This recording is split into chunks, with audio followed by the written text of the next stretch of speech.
दुनिया की 20 बड़ी इकॉनमीज इंडिया पहुंच चुकी हैं, दुनिया के लीडर्स इंडिया पहुंच चुके हैं। G20 मीटिंग इंडिया में होने जा रही है। क्या कहेंगे इंडिया की फॉरेन पॉलिसीज़ के हवाले से कि आज दुनिया भर के बड़े बड़े लीडर्स इंडिया में मौजूद हैं।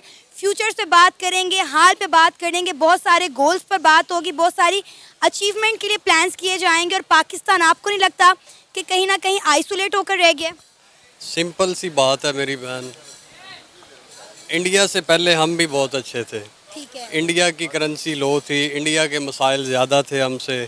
इसमें सिंपल मिसाल है कि हमारे हुक्मरान कुछ अच्छे नहीं आए, इस वजह से हम पीछे रह गए हैं। और इंशाल्लाह कुछ ज़्यादा दूर नहीं है वो दिन के हम इंडिया से बहुत आगे जाएंगे। अच्छा। और इंडिया कुछ भी नहीं है पाकिस्तान के आगे मेरी नज़र में, क्योंकि इसकी वजह है कि पाकिस्तान के अंदर हर वो चीज़ मौजूद है जो इंडिया के पास नहीं है। जैसे कि हमें हुक्मरानों की ज़रूरत है। वो पहले बताएं ना, जो आपने कहा कि हमारे पास सब कुछ मौजूद है जो इंडिया के पास नहीं, मुझे वो बताएं कि वो चीज़ें क्या? सब कुछ है अल्हम्दुलिल्लाह। हमारे पास ज़रखेज़ ज़मीनें हैं, समंदर है, ग्वादर है और काफ़ी चीज़ें हैं। हमारे पास पहाड़ हैं। तो क्या हमने इनसे फ़ायदा उठाया? इनसे फ़ायदा नहीं ना उठाया। वही तो मैं कह रहा हूँ कि कुछ अरसा आप पीछे चले जाएं तो हम इंडिया से बहुत आगे थे। ठीक है, अब भी अल्हम्दुलिल्लाह हम दिफाई तौर पे इंडिया से बहुत आगे हैं। और एक दिन होगा कि इंडिया पाकिस्तान का हिस्सा होगा, सीधी सी बात है। हमने तो अभी बहुत लंबी तैयारियां की हुई हैं। इंडिया पाकिस्तान का हिस्सा होगा? अल्हम्दुलिल्लाह होगा। वो नहीं, वो कब और कैसे होगा? हमने गज़वा हिंद भी लड़नी है। अच्छा। ये हमारे बड़ों ने भी बताया हमें, और एक दिन होगा और इंडिया पाकिस्तान का हिस्सा होगा। ये आपको कन्फर्म बता रहा हूँ और इंशाल्लाह होगा। ये तरक्की वाला काम तो बाद में ना, हम तो इंडिया का हिस्सा बनना जा रहे हैं। सर, हमारे मुल्क में खाने के लाले पड़े हुए हैं, अवाम पाकिस्तान छोड़ छोड़ के भाग रही है।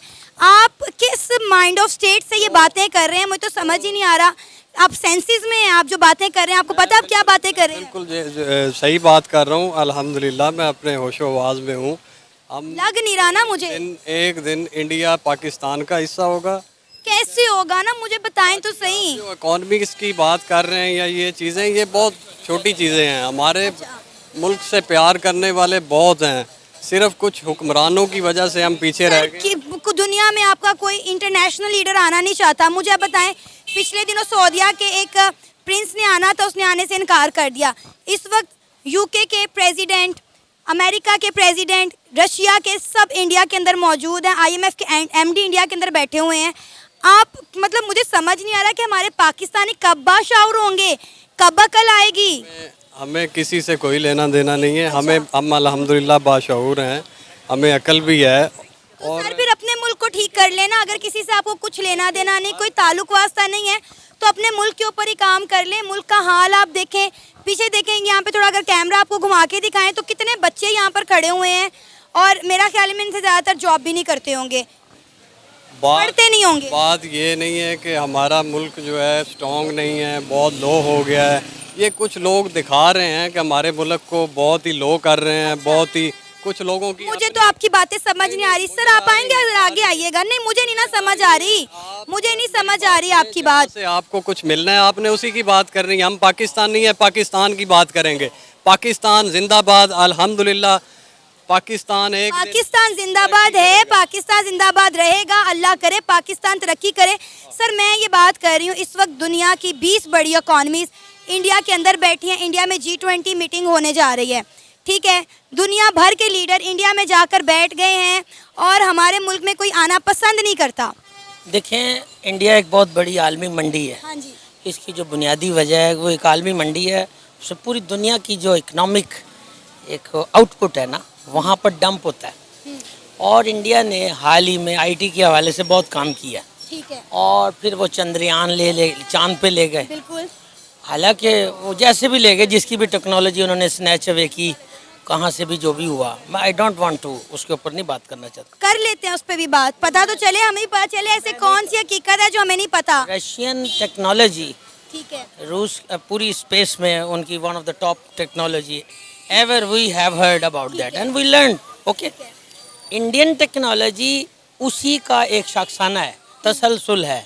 ये रूसी टेक्नोलॉजी है जो उनको सिखाई गई है। सर वो मिलकर काम करते हैं, वो हर मजाइल भी मिलके बनाते हैं। मिल के नहीं कर रहे, ये फॉर योर काइंड इन्फॉर्मेशन आप थोड़ी सी गलत बात कर रही हैं। अच्छा। मैं डिफेंस के बारे में बहुत कुछ जानता हूँ, मेरी बड़ी गहरी नज़र में, and I am also YouTuber.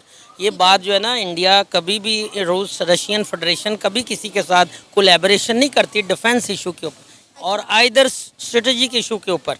BrahMos missile का पता होगा आपको? जी पता है। वो इंडिया और रशिया ने मिलके बनाया। टेक्नोलॉजी उन्होंने स्नेच की है और टेक्नोलॉजी उन्होंने चुराई है। ये वही है जैसे एक बच्चा होता है ना, इडियट बच्चा जो क्लास में एट द लास्ट बेंच पे बैठता है। अच्छा। और वो सारा दिन कुछ नहीं करता बट वो ड्राइंग चोरी करता है और ड्राइंग बनाता है। चलिए सर, चोरी किया, काम की चीज तो चोरी की ना। हम तो पैसा चोरी करते नहीं थकते। रामूस अपने आप चल गया, वो तो उन्हें पता ही नहीं कैसे उसको how to keep the weapons and how to keep there. अगर उन्होंने रशिया से टेक्नोलॉजी चोरी भी की है तो काम की चीज चोरी की है ना। हम तो पैसे चोरी करने में मशहूर हैं। आ गई ना, ये भी आप गलत कह रहे हैं। अपने मुल्क को अंडर एस्टिमेट मत करें सर जो सच है, देखिए अगर आप रशिया और इंडिया के बारे में सच बात कर रहे हैं तो पाकिस्तान के बारे में भी सच बात करें ना। You have a solution, you should have to criticize. ठीक है। फर्स्ट ऑफ ऑल आपके पास सोल्यूशन नहीं तो आप क्रिटिसाइज नहीं कर सकते। ठीक है। पहले आप प्रोसाइसिव कोई अच्छा सा सोल्यूशन दें, कोई प्रोग्राम दें, कोई एजेंडा दें, देन उसके ऊपर क्रिटिसाइज करें। हमारी गवर्नमेंट मजबूर है, हमारी आर्मी मजबूर है। हम लोग सारे जो है ना, हमें ये विरसे में एक ड्यूरेंट लाइन मिली है, अफगानिस्तान बॉर्डर मिला हुआ है। उन्होंने keep them busy on the western border, not keep them on the eastern border.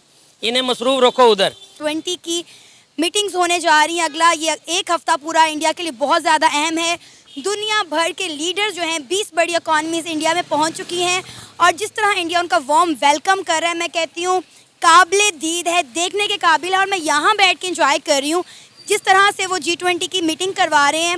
आज तक G20 मीटिंग किसी मुल्क ने इस तरह से नहीं करवाई जिस तरह इंडिया में करवाई जा रही है। एक्चुअली मेरा एक स्टांस है कि India has proven themselves.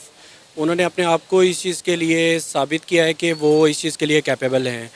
India is the 4th largest economy, I think 5th और 4th largest economy in the world. तो जब वो इतनी बड़ी इकॉनमी है और वो अब अपना फ्यूचर जो है वो उसको इस्टेब्लिश करने जा रहे हैं और वो वर्ल्ड बेस्ट इकॉनमीज़ के साथ बैठ रहे हैं और अपना फ्यूचर डिसाइड भी कर रहे हैं। और इसके लिए हमें जो मेरा ख्याल है अभी शायद इस चीज़ के ऊपर वर्कआउट करने की ज़रूरत है कि हमें अपने फॉरेन अफेयर्स को बेहतर करने से पहले आई थिंक अपने इंटरनल अफेयर्स को सॉर्ट आउट कर लेना चाहिए। अगर हम अपने इंटरनल अफेयर्स को सॉर्ट आउट कर लेते हैं तो हम शायद फॉरेन पॉलिसीज़ पे भी बेहतर काम कर सकते हैं। और मेरा ख्याल है शायद ये एक बेहतर चीज़ है जो कि हमें शायद बीइंग पाकिस्तानी करनी चाहिए, जो कि शायद हम लोग नहीं कर रहे।